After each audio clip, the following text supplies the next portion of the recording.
This is my third video of the chapter number 5. In the previous video, I have started about the economy, but I could not be continued. So I am continuing from here. Now discussing about the economy. The country has rich natural deposits of minerals and is the leading producer of industrial diamonds. So see, there are two types of diamonds basically, natural diamond and industrial diamond. So industrial diamonds are those diamonds which are prepared in the industries or which are prepared artificially. Artificially कैसे होता है, वो कोयले वगैरह को लेते हैं और उसको पर कोई पर्टिकुलर टेम्परेचर और पर्टिकुलर प्रेशर पर रखकर डायमंड बना लिए जाते हैं.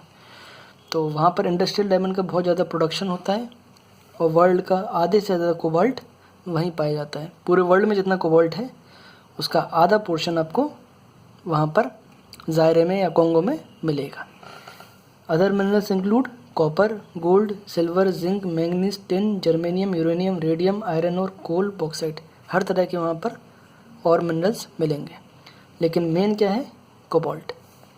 Mining is the chief industry. वहाँ की माइनिंग बहुत ज़्यादा होती है. माइनिंग का मतलब होता है मिनरल्स को ओर्स में से या खदानों में से, ज़मीन में से निकालना. ठीक है. Other industries include cement, paper, chemicals, petroleum, soap and textile. ये और इंडस्ट्रीज़ भी हैं, लेकिन माइनिंग इसमें चीफ इंडस्ट्री है. तो इसमें तीन चीज़ें इंपॉर्टेंट है वहाँ करने के लिए.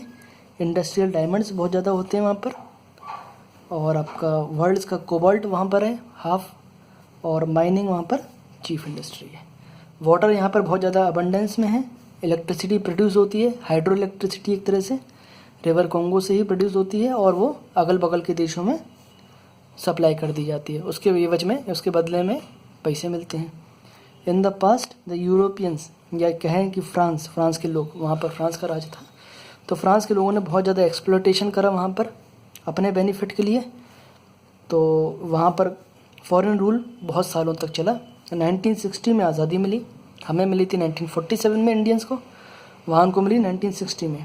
तो 1960 में देश को आज़ादी मिली, और वहाँ पर जितने भी मिनरल रिसोर्सेज थे वहाँ पर ज़्यादा प्रोडक्शन उनका हो नहीं पाया, या ज़्यादा इंडस्ट्रीज़ वहाँ पर सेट हो नहीं पाई, और जितना भी रॉ मटेरियल था, जितना भी, वो सब एक्सपोर्ट होता रहा, वो सब बाहर ट्रांसफ़र होता रहा. फार्मिंग एक बहुत ही मेजर ऑक्यूपेशन है वहाँ पर.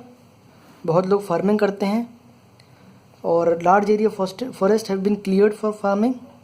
The chief crops cultivated are rice, maize and cassava.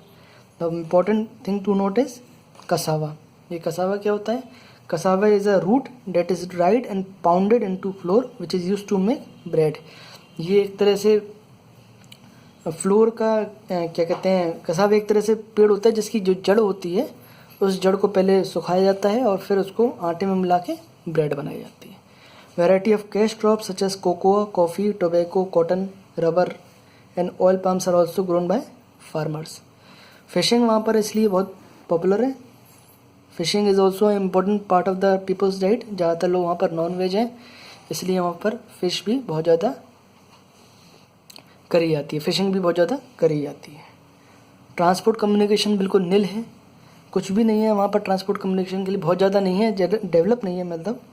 और क्योंकि इंडस्ट्रीज़ भी नहीं है, इसलिए वहाँ पर रोड और रेलवेज़ का होना बहुत मुश्किल है.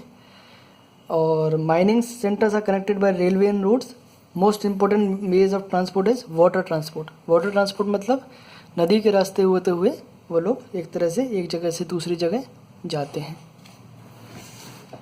Now coming on the cities, about 1/3 of the population lives in towns and cities. ठीक है. किंशासा वहाँ की सबसे बड़ी जो सिटी है और कैपिटल भी है. वहाँ पर सबसे ज़्यादा लोग रहते हैं, 1 मिलियन लोग रहते हैं, 10 लाख मतलब. उसके अलावा इंपॉर्टेंट सिटीज़ है लुबुम्बाशी, किशनगनी और कननगा. लुबुम्बाशी मिनरल्स में रिच है. Please underline this. Lubumbashi is rich in minerals. आपसे क्वेश्चन पूछा जाएगा which city is rich in minerals? Lubumbashi. और इम्पोर्टेंट सिटीज़ क्या हैं? कननगा, किशनगनी और मतादी. ये पोर्ट सिटीज़ हैं. पोर्ट सिटीज़ मतलब वो सिटीज़ जो समुद्र किनारे हैं. Consumer goods such as shoes and textiles are manufactured in the cities of Kinshasa and लुबुम्बाशी.